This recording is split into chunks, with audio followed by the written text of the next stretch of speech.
नमस्कार, आप देख रहे हैं जनसंवाद। उत्तर पूर्वी दिल्ली के दिलशाद गार्डन क्षेत्र से एक दुखद और चिंताजनक घटना सामने आई है। सूत्रों से मिली जानकारी के अनुसार एक फैक्ट्री में कार्यरत राम अवतार नामक कर्मचारी की फैक्ट्री की छत से गिरने के कारण मौत हो गई। बताया जा रहा है कि राम अवतार फैक्ट्री के निर्माणाधीन हिस्से में काम कर रहे मिस्त्री को कुछ सामान देने के लिए गए थे। इसी दौरान लिफ्ट शाफ्ट वाले हिस्से में किन्हीं कारणों से उनका संतुलन बिगड़ गया और वे नीचे गिर गए।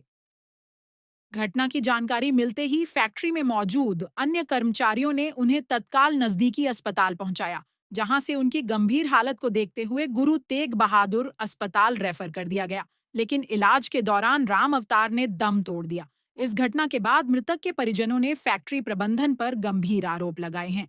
परिजनों का कहना है कि राम अवतार पिछले लगभग 25 वर्षों से इसी फैक्ट्री में कार्यरत थे और परिवार के एकमात्र कमाने वाले सदस्य थे। राम अवतार की असमय मृत्यु के बाद परिवार पर दुखों का पहाड़ टूट पड़ा है। परिजनों का आरोप है कि यदि कार्यस्थल पर सुरक्षा के पर्याप्त इंतजाम होते, तो शायद ये हादसा टाला जा सकता था। अब सबसे बड़ा सवाल यह है कि क्या कार्यस्थलों पर सुरक्षा मानकों का पूरी तरह पालन किया जा रहा है, और यदि नहीं, तो ऐसे हादसों की जिम्मेदारी आखिर किसकी होगी? एक परिवार का सहारा छिन गया। अब सवाल सिर्फ एक मौत का नहीं, बल्कि कार्यस्थलों पर कर्मचारियों की सुरक्षा का है। राम अवतार की मौत को लेकर उनके परिजन क्या कह रहे हैं, देखिए हमारी इस विशेष रिपोर्ट में। अभी पहुंचे हुए हैं पूर्वी दिल्ली के दिलशाद गार्डन क्षेत्र में। दिलशाद गार्डन के इंडस्ट्रीज एरिया में हम खड़े हुए हैं। यहाँ पर जानकारी लगी कि 23 जून 2026 को एक हादसा होता है जिसमें एक व्यक्ति की जान चली जाती है। हादसा क्या है उसकी जानकारी यहाँ के जो फैक्ट्री के संचालक हैं, जो फैक्ट्री के एम्प्लॉई हैं, उनसे लेने की चेष्टा करेंगे। लेकिन हादसा गंभीर था। हालांकि फैक्ट्री मालिक जो हैं या फैक्ट्री के एम्प्लॉई उस व्यक्ति को हॉस्पिटल भी ले गए, जहां उसकी इलाज के दौरान मौत हो जाती है। क्या है पूरा प्रकरण, यहाँ पर जो हमारे साथी खड़े हुए हैं उनसे जानकारी लेंगे। सर, आपका नाम? मेरा नाम विशाल गुप्ता है। विशाल जी कहाँ रहते हैं? मैं डीएलएफ अंकुर बिहार में। अच्छा, DLF हमको बिहार में। विशाल जी, एक हादसा होता है यहाँ पर, एक व्यक्ति की जान चली जाती है। बताया गया कि एक फैक्ट्री में कार्य करता था। क्या है पूरा प्रकरण? बिल्कुल, एक्चुअली वो लड़का यहाँ पे से काम कर रहा था। तो ये एक्चुअली नई बिल्डिंग बनी हुई है। तो कल इस प्लॉट जो गया था कुछ देख रेख में था, यहाँ का वो नहीं था। तो कल 3:30 बजे के आसपास एक आंधी आया। उसमें क्या हुआ कि जब आंधी आया तो नई बिल्डिंग थी, तो उसमें रेत वगैरह था। तो उस मतलब उसकी आंखों में गया, तो वो भागने के हड़बड़ाहट में वो भागने की हड़बड़ाहट में उससे भागा। तो वो फ्लोर पे ना भाग के वो लिफ्ट की तरफ भागा, क्योंकि लिफ्ट खाली था। वो लिफ्ट अभी बन रहा था, तो उसी पे वो गिर गया। तो गिरने के बाद हम लोग को पता चला गिरा, तो हम इमीडिएटली हम लोग GTV में ले गए। तब तक वो वहाँ पे जाकर वो लेकर इलाज के दौरान मौत हुई। जी। कितनी उम्र थी, क्या नाम था उनका? राम अवतार नाम था उनका, और आई थिंक एज 40-45 क्या था। कितने समय से आपकी फैक्ट्री में? मेरे अकॉर्डिंग 10-11 साल 10-11 साल से। कहाँ के रहने वाले? उतना तो मुझे जानकारी नहीं, शायद वो कानपुर का था। तो ये कहना गुप्ता जी का कि कानपुर साइड के रहने वाले थे और पिछले लगभग 10 से 12 साल के बीच से यहाँ कार्य कर रहे हैं, पुराने एम्प्लॉई हैं। फैक्ट्री संचालक इस प्रकरण में क्या करते हैं तो आगे का विषय है, लेकिन एक परिवार का कमाने वाला सदस्य चला गया, इसका दर्द फैक्ट्री संचालकों को भी साफ दिख रहा है उनके चेहरे पर। ऐसा लग रहा है कि ये एक हादसा था। हालांकि पुलिस उसकी जांच कर रही है। व्यक्ति की मौत हो चुकी है।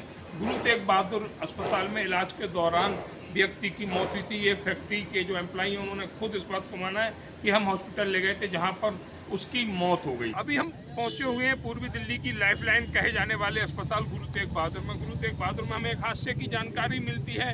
क्या है पूरा प्रकरण? जिसकी मौत हुई है, जो इस हादसे में अपनी जान गंवा बैठा, उनके परिजनों से पूछते हैं। लेकिन हादसा काफ़ी गंभीर था। सारी जानकारी हम परिजनों से लेते हैं। आपका नाम क्या है? अतुल जी, कहाँ रहते हो? राधा बिहार रहते हो। जानकारी लगी कि कल आप जिस फैक्ट्री में काम करते थे वहाँ एक हादसा हुआ। क्या पूरा प्रकरण? उसका प्रकरण ये है कि वो जोर से बोलो, वो काम कर रहे थे। कौन है जो काम कर रहे थे? आपके कौन है? जीजा हैं। आपकी जीजा, क्या नाम है? राम अवतार। उम्र क्या है? 38 से 40 साल उम्र है उनकी। कब से फैक्ट्री में काम कर रहे थे? 25 साल। 25 साल से। अच्छा, तो 25 साल से काम कर रहे थे। क्या काम करते थे फैक्ट्री में? वो मुनी में। मुनीम है। तो ये हादसा कैसे हुआ? ये हादसा ये लिफ्ट का काम हो रहा था, उसका सामान देने गए। अब ये पता नहीं है कि सामान गिरा या कुछ वैसे गिरी, लेकिन ये गए उसी में सामान देने, उसके वहाँ कोई मौजूद था नहीं। वहाँ ऊपर लिफ्ट पर मिस्त्री काम कर रहा था, नीचे ये सामान देने तो गए। वो उस मिस्त्री को तो जानकारी होगी कि कोई व्यक्ति गिर रहा है तो आवाज़ वगैरह या कोई भी जानकारी उस मिस्त्री के पास तो जरूर होगी। मिस्त्री के पास कोई जानकारी नहीं, कोई जानकारी ना नहीं वो है। मिला मैं दोबारा। अच्छा, तो ये जो आपके जो जीजाजी गिर गए थे उसके बाद कल नीचे वाले ने बताई, झाड़ू वाले ने, जो सफाई कर्मचारी है उसने बताया कि तुम्हारे जिया नीचे डले। नीचे क्या सड़क पे गिरे थे या अंदर फैक्ट्री के अंदर? फैक्ट्री के अंदर लिफ्ट के गड्ढा, लिफ्ट के गड्ढे में, जो लिफ्ट का पोर्शन होता है उसमें गिरे। उसमें गिरे। फिर फिर उसके बाद हम ऊपर से आए, उठाया उनको, उठा के हॉस्पिटल ले गए। अच्छा, हॉस्पिटल हॉस्पिटल में उनकी डेथ हो गई। तो आप इसमें जो बता रहे हो कि कितने देर बाद आपको जानकारी लगी थी आपकी जीजाजी गिर गए? अभी ये मान लो कम से कम 15-20 मिनट। 15-20 मिनट। हाँ। 15-20 मिनट आपको जानकारी लगी। हाँ। हॉस्पिटल में आपके साथ साथ कौन आया था? हमारे साथ साथ आया था, मैनेजर था, मुनीम था, एक लड़का और था कंपनी का, और मालिक का लड़का था। मालिक का लड़का था। लोग आपके फैक्ट्री मालिक का नाम क्या है? मनीष जैन, कहाँ रहते हैं मनीष जैन? कड़कड्डू में। अच्छा, कड़कड़मा में रहते हैं। तो वो आए आपसे मिलने? यहाँ नहीं आए अब तक? अभी तक कोई सूचना नहीं है। अच्छा, आपने इस घटना की सूचना पुलिस को दी? हाँ, तहरीर वगैरह कहाँ है? वो जो तहरीर शिकायत आपने दी होगी वो शिकायत कहाँ है? अभी आएगी। अभी आएगी। अच्छा, तो पुलिस का कोई अधिकारी या आईओ वगैरह यहाँ पर आए? अभी तो कोई नहीं आया। पुलिस का कोई नहीं आया अभी?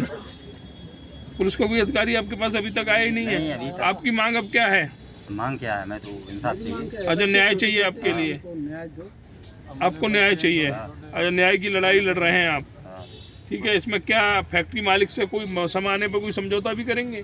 समझौता का अभी समझ लो, अब समझौता का ये 3 बच्चे हैं, इनका क्या होगा? बच्चों की देखरेख के हिसाब से अगर उचित मुआवजा, क्योंकि 25 साल आप कार्य करने को बता रहे हो, हाँ। 25 साल अगर कोई व्यक्ति कार्य कर रहा है तो मुआवजे के रूप में भी एक अच्छा अमाउंट उन्हें मिलना चाहिए, जिससे कि हाँ। सभी बच्चों का भरण पोषण सही से हो सके। यही चाहते हैं आप लोग। बेटा, आपका नाम क्या है?